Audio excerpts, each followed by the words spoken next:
कर्म से ही एक रात के लिए उस कन्या को, राजकुमारी को और उस राजकुमार को मिलाया। केवल कर्म के लिए। उसका कर्म था गाय का कि आज ये मिलेगा, इसकी गर्दन काट दो, एक कर्म का फल पाएगा। उसके बाद फिर सीताराम। ये जो भी हो रहा है सब कर्म से हो रहा है। यदि आपके ऊपर कष्ट आए तो परेशान मत होइए, सोचिए, भगवान को मत दोष दिया करो।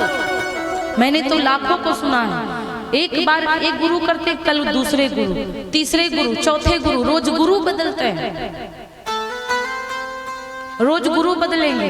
आज भगवान जी का भजन कर रहे हैं, आज कथा करवाए, कल थोड़ा सा दुख पड़ गया तो भगवान को गालियां देते, कहते हैं कि भगवान की कथा करवाया हूँ फिर भी मेरे ऊपर कष्ट पड़ा। अरे ये नहीं सोचते कि क्या पता मेरे पूर्व जन्म के कर्म हो जो आज कष्ट भुगत रहा हूँ।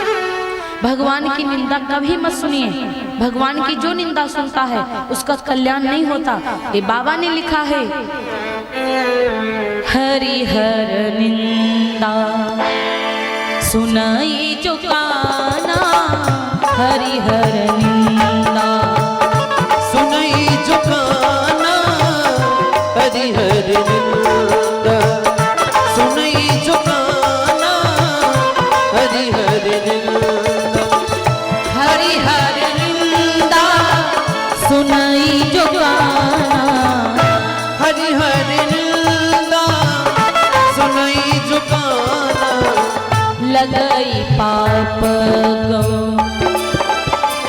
लगई पाप गो घात समाना, लगई पाप गो बाकी समाना, लगई पापे गो।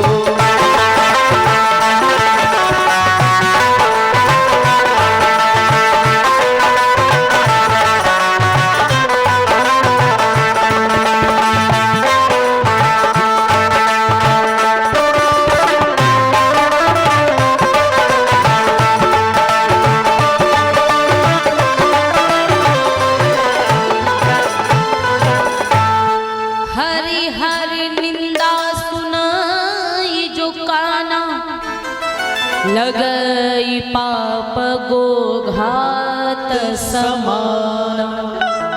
भगवान की निंदा जो अपने कानों से सुनता है गोघात के समान पाप लगता है। सबसे बड़ी कमी है, मैं हर जगह पे तो देखिए आप लोग तो अपने यहाँ रहते हैं, कभी कभी वृंदावन जाना हुआ, कभी मथुरा जाना हुआ, कभी अयोध्या जाना हुआ, उसके बाद में आप घर ही पे रहेंगे। हम लोग का काम है हर जगह पे जाना।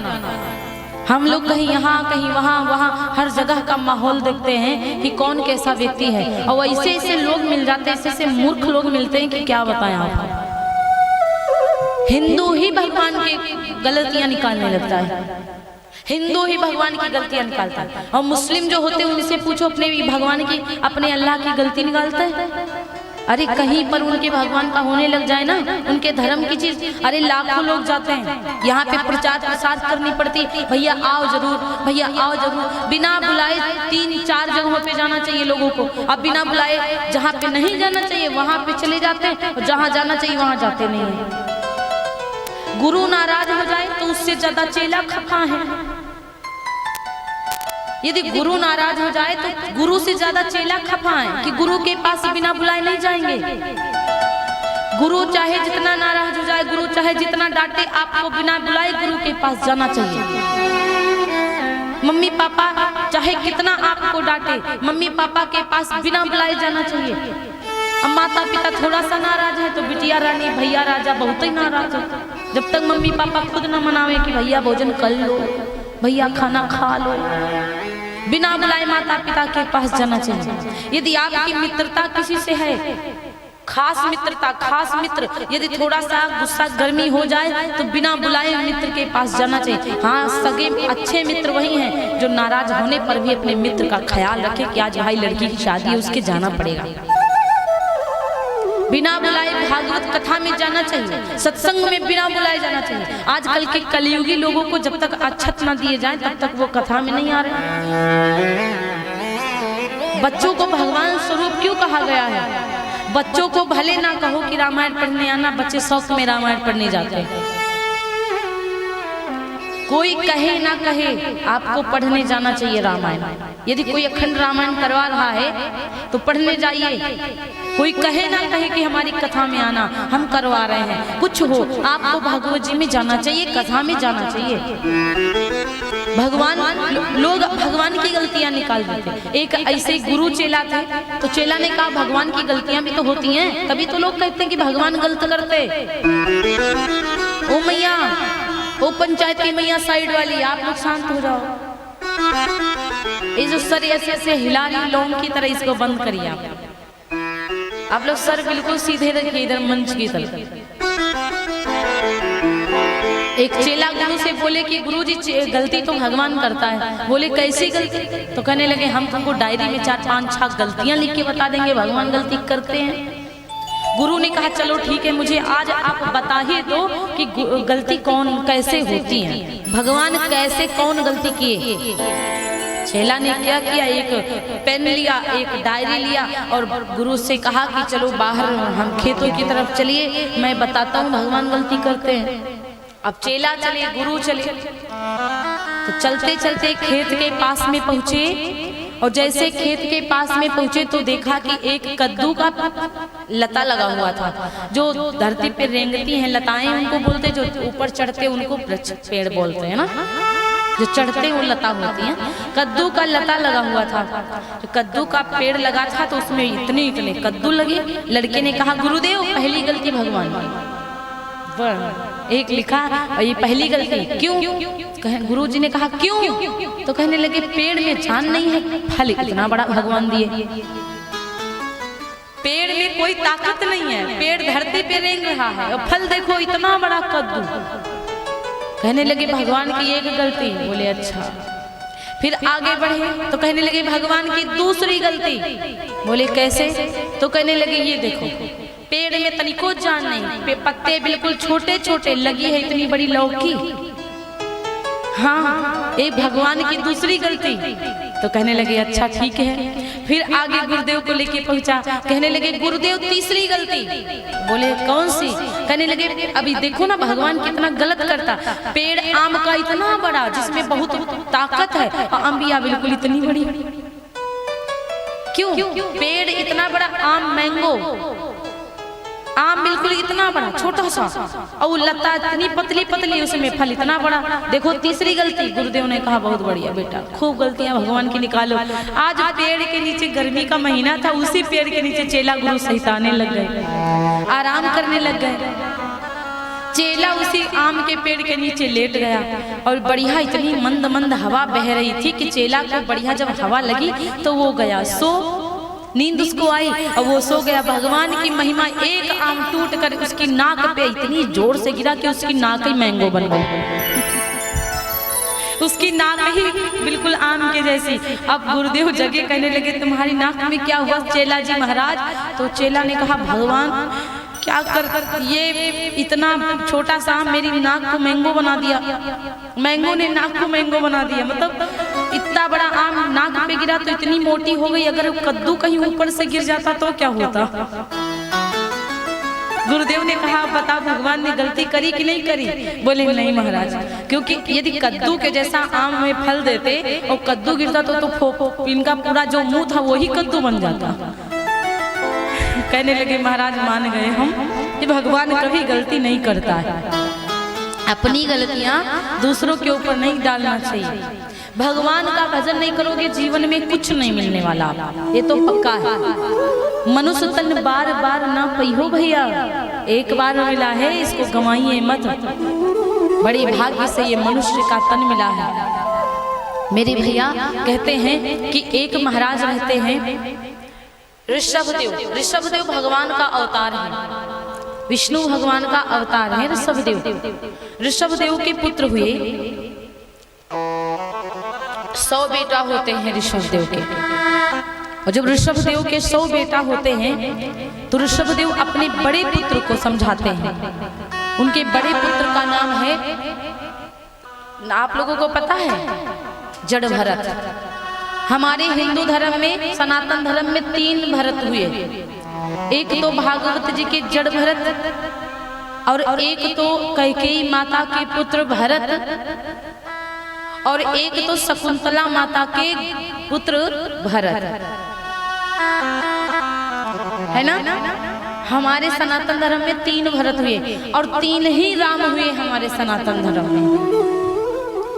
आप लोगों को पता होगा 3 राम हुए सनातन धर्म में।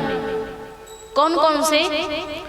एक तो कौशल्या मैया के पुत्र राम, एक दूसरे परशुराम, समझ रही है ना, दूसरे परशुराम, और तीसरे रोहिणी मैया के पुत्र बलराम। 3 भरत हुए, 3 राम हुए। भरत के नाम से मेरे देश का भारत नाम पड़ा है। भरत का मतलब है भरण पोषण करना। इस प्रकार से अब जड़ भरत जो हुए तो ऋषभदेव कहते हैं कि पुत्र आप जीवन में कुछ भी करना, लेकिन भगवान का भजन करना मत भूल जाना। चाहे कितने बड़े आप राजा हो ना, लेकिन भगवान का भजन करना कभी नहीं भूलना, याद रखना। तो मेरे भैया जड़ भरत के पिता जो ऋषभदेव थे वो फिर अपने धाम को चले गए, लेकिन अब इनके पुत्र बचे जड़ भरत।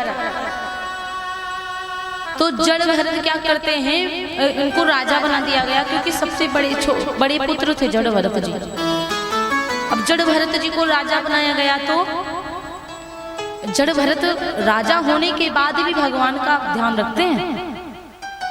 त्रिलोकी के राज्य को बलि ने अपने कब्जों में कर लिया है प्रभु। भगवान बोले सुनो, उस बलि के ऊपर गुरु की कृपा है, और यदि गुरु की कृपा हो जाए तो लोगों का कल्याण हो जाता है। यदि गुरु की कृपा हो जाए जिसके ऊपर, तो उसका कल्याण हो जाएगा। और बलि के ऊपर गुरु की कृपा है। बलि ने गौ मैया की सेवा करी है, संत भगवान की सेवा करी है। इसीलिए भगवान मैं युद्ध करूंगा, यदि भगवान ने कहा, वामन भगवान ने, यदि मैं युद्ध करूंगा तो मैं पार नहीं पाऊंगा, मैं भी परास्त हो जाऊंगा। जिसके ऊपर गुरु की कृपा, संत की कृपा हो, उससे भगवान भी परास्त हो जाता है। प्यारे, मैं भी परास्त हो जाऊंगा, लेकिन बलि को जीत नहीं पाऊंगा। आप लोग मेरी शरण में आए हैं तो मैं आप लोगों को निराश भी नहीं जाने दूंगा। अब अदिति माता, आप मेरे ऊपर विश्वास रखिए। मेरे लिए इन्होंने कितना उपवास किया, 12 दिन निष्ठा भाव से इन्होंने पयोव्रत का व्रत किया है। तो इसीलिए मैं वचन देता हूँ कि आप लोगों का जो भी है, तीनों लोग आपने खींचा है, बलि ने छीना है, वो मैं वापस करवा दूंगा आपसे। आज राजा बलि के पास जाकर के हाथ पसारूंगा, कुछ मुझे मांगना पड़ेगा। स्वयं वामन भगवान आज राजा बलि के पास चल दिए। वामन भगवान ने खुद कहा कि मैं राजा बलि से यदि युद्ध करूं तो मैं पार नहीं पाऊंगा। मेरे भैया वामन भगवान भी कहते हैं कि भादों के महीने में ही प्रकट हुए। जब भादों के महीने में, भादों का महीना बहुत ही शुभ माना गया है। भादों के महीने में राधा रानी आई, भादों के महीने में श्री कृष्ण जी आए, भादों के महीने में बलि महाराज वामन भगवान आए, भादों के महीने में वामन भगवान का ही प्राकट्य हुआ, भादों के महीने में श्री कृष्ण जी का प्राकट्य हुआ, श्री राधा रानी सरकार का प्राकट्य हुआ। भादों का महीना बहुत ही बढ़िया है। अब मेरे भैया भादों के महीने के शुक्ल पक्ष द्वादशी तिथि के दिन 12 बजे भगवान नारायण देवताओं के कार्य करने के लिए, देवताओं का कार्य सिद्ध करने के लिए अदिति माता के महल में प्रकट हुए। और श्री वामन भगवान की इतनी सुंदर झांकी थी, इतने सुंदर वामन भगवान थे। छोटे छोटे पांव थे, छोटे छोटा मुख था, छोटे छोटे गाल थे, छोटे छोटे बाल थे भगवान के। आज छोटी सी कमर है, मोतियों के जैसे छोटे छोटे से दांत हैं, इतने प्यारे वामन भगवान। तो मेरे भैया आज सारे देवताओं ने कुछ न कुछ दिया। एक कमंडल है, एक कुशा है भगवान वामन जी के पास, एक छोटा सा छाता है वामन भगवान के पास में, छोटे छोटे 2 खड़ाऊ हैं वामन भगवान के पास में, और कुछ भी नहीं है। छोटी सी लंगोटी बंधी हुई है, बाकी तो उनके पास कुछ नहीं है। ना बड़े बड़े वस्त्र हैं, ना बड़ा बड़ा कुछ कपड़ा है, कुछ भी नहीं है, एक लंगोटी बंधी हुई है केवल बस। इस प्रकार से मेरे भैया वामन भगवान बलि के यहाँ पहुंचे।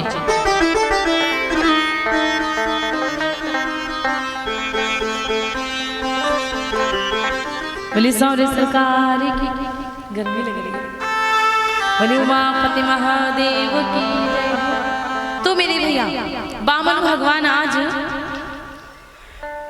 बलि महाराज के यहाँ पहुंचे। बलि महाराज ने जैसे संत महाराज को देखा, बड़ा प्रणाम करने लगे। बलि महाराज खूब सेवा करी। बलि महाराज ने कहा कि प्रभु कुछ मांग लीजिए, आपको मैं कुछ देना चाहता हूँ। भगवान वामन ने कहा क्या मांग लूं महाराज, हमारे पास तो कुछ है भी नहीं, ना मेरे पति, ना मेरे पत्नी, ना मेरे बच्चे, ना मेरा कुछ, मैं पहनता भी तो कुछ नहीं हूँ। छोटा सा कमंडल है, 2 खड़ाऊ पहने हुआ, माथे पे चंदन, 1 छाता, 1 उषा, बाकी मुझे क्या चाहिए? मांगूंगा भी तो किसके लिए मांगू, क्या मांग लूं? तो बलि महाराज ने कहा महाराज घर ही मांग लो। बोले घर मांगू तो उसमें कोई बच्चे तो कहीं है नहीं, तो काहे मांग लूं? तो कहने लगे महाराज शादी करवा दूं, बच्चे हो जाएंगे। वामन भगवान ने कहा शादी करवा दोगे, बच्चे हो जाएंगे, फिर पढ़ाऊंगा कहाँ? तो बलि ने कहा हमारे बाबा का एक विद्यालय है, पोता है ये पौत्र हैं प्रहलाद जी के, बलि जी पर बाबा है इनके हिरण्यकश्यप। कहने लगे हमारे बाबा पर बाबा का एक विश्वविद्यालय है, हिरण्यकश्यप विश्वविद्यालय, तुम्हारे बच्चों को उसमें पढ़ाने के लिए भेजूंगा। तो कहने लगे पढ़ जाएंगे, उसके बाद बच्चा यदि कोई मर गया तो कौन रोएगा? बलि ने कहा आपका बच्चा मरेगा तो आप रोएंगे, किराए पर खरीद के नहीं लाएंगे रोने वाले। तो कहने लगे इसीलिए तुम शादी नहीं करेंगे। अरे बच्चे हों, उनको पढ़ाओ लिखाओ, फिर मर जाए 1-2 तो रो, मैं माया में क्यों फंसूं, मैं नहीं कुछ मांगने वाला। बलि ने कहा कि इतने ऊंचे चढ़ा के आप एकदम से नीचे गिर गए, महाराज कुछ ना कुछ तो मांगना पड़ेगा। बोले मैं कुछ नहीं मांगूंगा। तो कहने लगे ठीक है, फिर कहने लगे देना चाहते हो 3 कदम धरती का दान दे दो, इसी में तो सब छीन लेंगे भगवान। बोले 3 कदम धरती का दान दे दो मुझे। तो कहने लगे ठीक है, लेकिन बलि महाराज ने कहा प्रभु आपको मांगना नहीं आता, 3 कदम का भी कोई धरती का दान होता है? अरे मांगना है तो कुछ और बड़ी चीज मांगिए। उनको लगा छोटे छोटे पैर हैं भगवान के, छोटे छोटे चरण हैं इस संत के, छोटा सा बालक है ये संत, ये 3 कदम धरती का दान मांग रहा है।